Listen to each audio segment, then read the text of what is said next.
Welcome to Retro 79, and in today's video we're going to be looking at a very interesting book that I saw on the Cartoonist Kayfabe. They did a review of it, a book that was released by Fantagraphics just a couple of years ago, or almost close to 3 years ago, and yeah, they really really convinced me to go out and buy it. And after the review, really great channel, the Cartoonist Kayfabe, definitely worth a look at. Those two guys, Jim Rugg, Ed Piskor, both, I suppose you could call them independent comic creators, but they have had a lot of mainstream success. But still, they wouldn't consider themselves to be mainstream. I think they are far too independent, and they really love comic books, and it's a joy to watch every episode. Fantastic show, and Cartoonist Kayfabe, they really are, really fantastic. Both are artists, both create their own comics and write their own comics, and you can see their love for every type of comic book. Really positive energy every episode, talking about the comics that they love, from when they're growing up and up until the present. They've covered some really amazing artists. Also, the big thing is their interviews. They've had some amazing interviews. But anyway, the book, Mort Cinder, written by Hector Herman Ostreld, I don't know, and drawn by the guy on top here, who is, let that focus in there, Alberto Breccia. I'm not too sure how to pronounce that. But what we have here is a really interesting book, really amazing comic book artist who was way ahead of his time, and just another example of fantastic Argentinian comic book artist. I talked about before about another really massive favorite of mine, Jorge Zafino. Jorge, is that correct? Jorge Zafino, another Argentinian comic book artist, and there's just so many of them. They're just amazing comic book artists, and there's such a rich tradition of comic book art coming out of Argentina, and really their level of artistry and craftsmanship, it is illustration quality. It is really high quality. These guys are superb draftsmen. They draw very realistic in style. It's like night and day when you compare it to some artists in the comic book industry, in the American comic book industry. I think maybe I'm really being unfair. No, there are some amazing American comic book artists also, but really the artists that have come out of Argentina, they don't get the recognition that they deserve, and a lot of people really don't know about them. They're really unknown quantities, these amazing artists and writers. So it's a shame, because you're missing out on some amazing talent and some amazing writers. Now, back to Mort Cinder, and I wasn't, I came into this not knowing what it was. I didn't know anything about it, only from what I saw on Cartoonist Kayfabe, and it didn't really prepare me for what I was going to read. Very different to what I usually might read, and Also the style of art as well. But the presentation is really nice. Really nicely, you know, I don't know what you call that, as a soft bound cover, a puffy cover.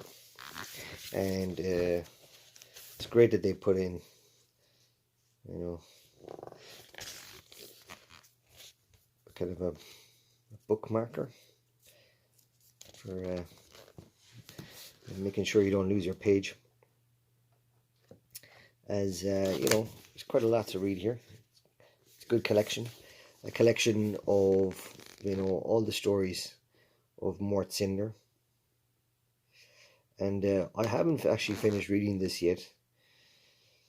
You know, I'd only just started, and I wanted to, you know, take my time with it, to savor it, and you know, really take my time to enjoy the fantastic art, look at, you know, the artist's techniques, try and figure out how he did some of these things.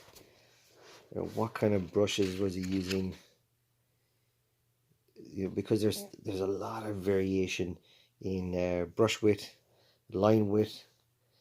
You know, see here in this picture, you know, he's using a lot of washes, but then there's some really thick black areas. But then if you look over here, it's very light.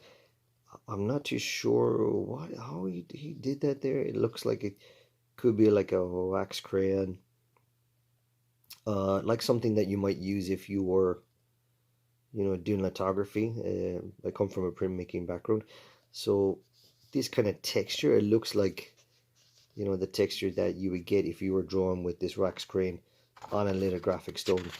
You know, I've seen this texture before, and I would have applied this type of texture myself for clothes and clothing and stuff like that.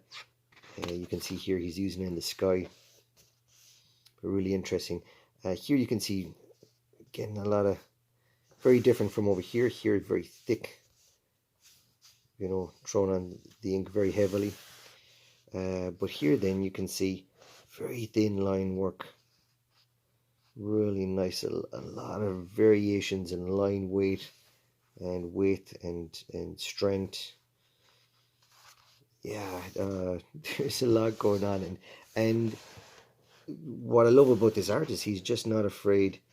You know, he has a lot of freedom and a lot of confidence to try out different things and try different experiments. You know, he doesn't cover all the place.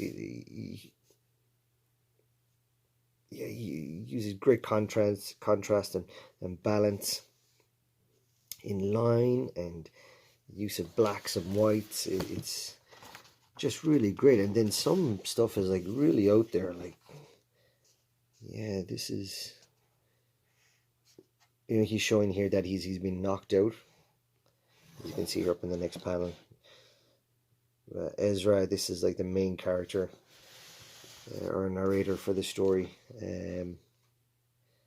who's a character who's been dragged into this situation, kind of an antiques salesman who has been dragged into these adventures, I don't know, you could call them, through time, because of the main, well, the name of the cover. He's not really the main character. I don't know what you could call him. Mort Cinder. So a convict who's hanged, who comes back from the dead. And yeah, just some very interesting out there panels, you know, like he's just trying all sorts of things, you know, all types of experimentation. But you know, I just love, you know, the way he goes back in here, like really scratchy backgrounds, going back and with the white here. You know, that's the joy of looking at this here. You're trying to figure out, how did he do, you know, what was he using, what materials was he using. And I haven't really researched it, so I don't know what he was using. So, but I prefer that. I prefer to go in there blind, not knowing how he did these things, and try and figure out. And sometimes that's the joy of it, you know. Kind of like a magic trick. You're better off not knowing sometimes how the magic. But then as well, at the same time, it can be enjoyable. Like when I was a kid, I used to love watching the making of, you know, different Hollywood movies. Like Labyrinth used to have a making of, which they would, you know, sometimes air on television before the movie or after the movie, which was really fun because you got to see how much work went into it, the effort and the artistry, and you know, the actors, the puppeteers. You know, brings a whole new level of appreciation for the art of filmmaking, and for the work that they did at it. You know, they did on it. Just really amazing. I always loved that they did that on television, and it was always one of my favorite things to see. You know, and even the Star Wars movies as well. I'm sure there was some kind of makings of as well.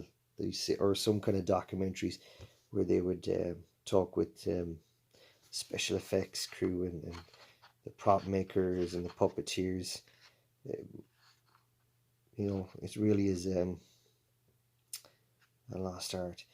But it's great to see, you know, and that's what I love on the new Blu-rays and DVDs, is all the extras that you get with it, you know. And so it's nice to know how these things come about. You know, you can appreciate the amount of thought that goes into it, the amount of effort, bravery, because it is really brave going out there, you know, and trying new things and not playing it safe. And you know, you look at this series. It came out, was it 62? It's from 1962. Wow. Um, until 64. Only 2 years. Oof. 2 years of work. This guy was just flying it out, you know. It's hard to believe, you know. You look at it and you think, wow, really? This is from the 60s? You know, say if you compare this to like Marvel's Fantastic Four, or to, you know, Spider-Man. You know, I love Kirby's art. I love Ditko's art, and really, you know, two of my favorite artists. But it's from around the same time, and this just looks so ahead of its time, and it's a different level of artistry. But I don't know how this was done. I think it was a newspaper syndication, or how was it published.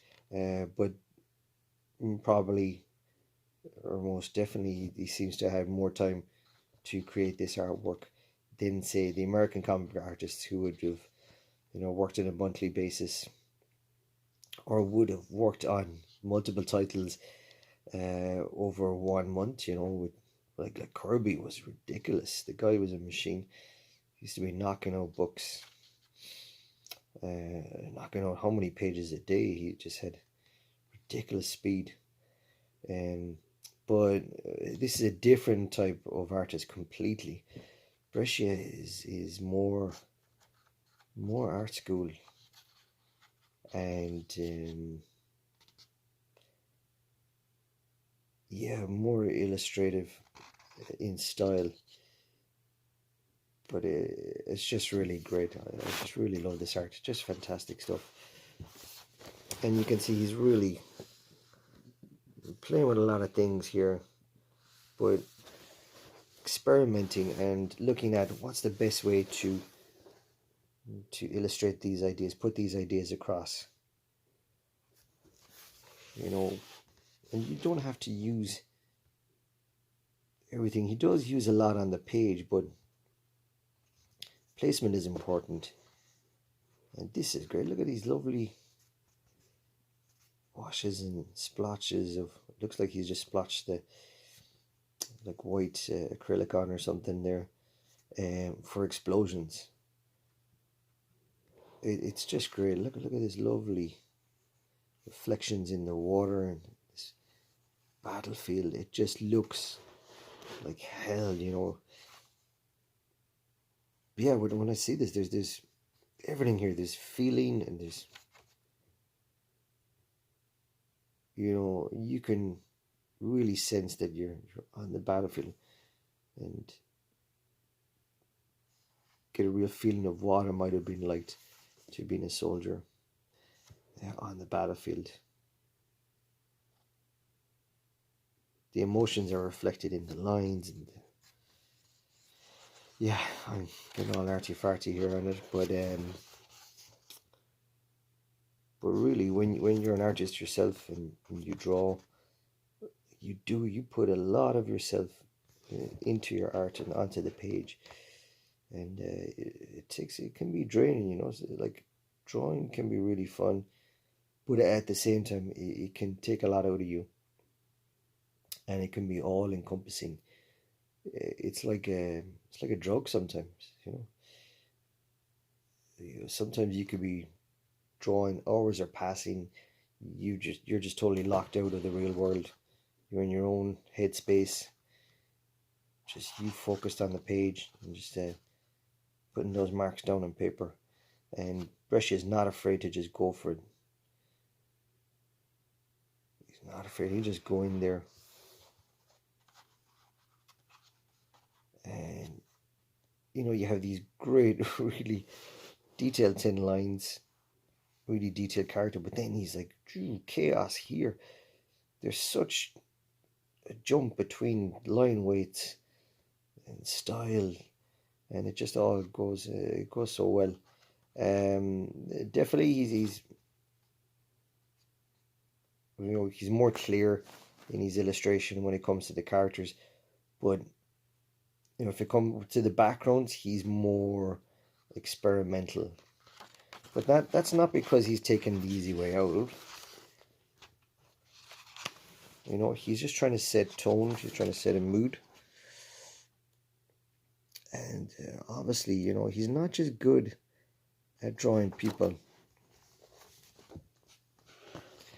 He's good at drawing, you know, this medical equipment here. You can see it's nicely done. It's not something that looks like it's made up. It looks like it's functional. Did he use reference? Probably. It looks real. Looks like real world, something that could be used. And God, there's an amazing picture he does here. Oh, look at that. That's just the mood and the feeling. The composition is just fantastic. Just reaching out, trying to save his friend here. Kind of his friend. I don't know what you'd call him. Kind of thrown together. But you know, yeah, his strong point is his character work, but I don't think he's just limited to just that. Look at this, lovely. That's just great. It's just, and that's why it's taken me so long to read this book. Every page is just a feast for the eyes. Yeah, you can see here, not just good at drawing figures, faces, just as adept at drawing buildings. These lovely old English style buildings. It's fantastic. But then look at this street. Wow, he's amazing at drawing classical architecture as well. And just his lovely use of different materials to set this grey mood and like show this dreary winters. I think it's in winter, or you know, maybe November. It definitely has a feel of an early winter's day in London, I presume it is.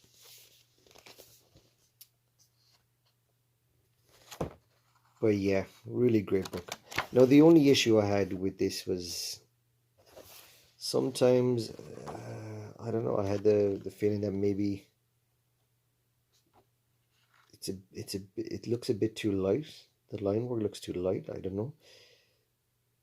Maybe is that actually how it was originally presented? You can't really. It looks okay here, but if you're actually looking at the book itself, it looks dark here. But that's just a video. You know, adapting the light on the page. But it's a bit lighter. It does look a bit light, and I was thinking, is this because of the print quality? Which I don't think so, because I think Fantagraphics. I don't have a lot of their books, but you know, I'm sure Gary Groff, is that his name? He really puts a lot of care and thought into how these books are presented. So I don't think it's down just to printing. It might be just they originally like this, or just they're working with what they have. Sometimes the inking is very different. Like these are just, there's no washes, just straight up black and white. But still, it's fantastic. The weird thing is, which is a bit awkward to get used to at the start, is the presentation. It starts off like your normal presentation, just standard comic book page. But then, for some reason, after the prelude, the intro, it switches to this aspect, which I don't know. It's a bit annoying, having to hold and read like that. I wasn't too comfortable reading it like this. But it would have been hard to try and turn this around, and you would have had to have edited, cut the panels, and yeah, so I don't think they had any choice but to just follow what they were given, which is a bit awkward. But I think this down to I don't know what kind of book was this presented in. It's a weird kind of aspect, a bit like Calvin Hobbes. Was it printed in newspaper? Was it shown in the newspaper? Not too sure. But all the same, it's fantastic. Just a great artist, and a guy who was well ahead of his time. And more on the illustrator side, the artistic side of things, really hard school type of work, but it's just so good. Just so good, and every page is a joy. Every person in the story looks different. You've got all these interesting faces and interesting characters. Great use of light and shadow. Lovely contrast, and then there's these great backgrounds. They're worthy of an exhibition. They really are that good. and he's got more and more. He's got way more books. Looking through it, I do feel that the quality goes down a bit towards the end, or is it just me? I don't know. Maybe at tighter deadlines. But even though that is the case, it's still just a joy to behold. Look at these lovely lines.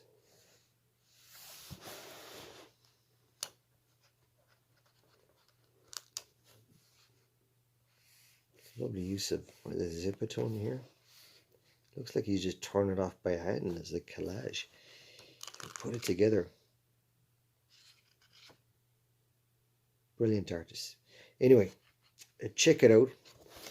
Mort Cinder. It's by Fantagraphics Books, and definitely a recommend from me. Chat soon.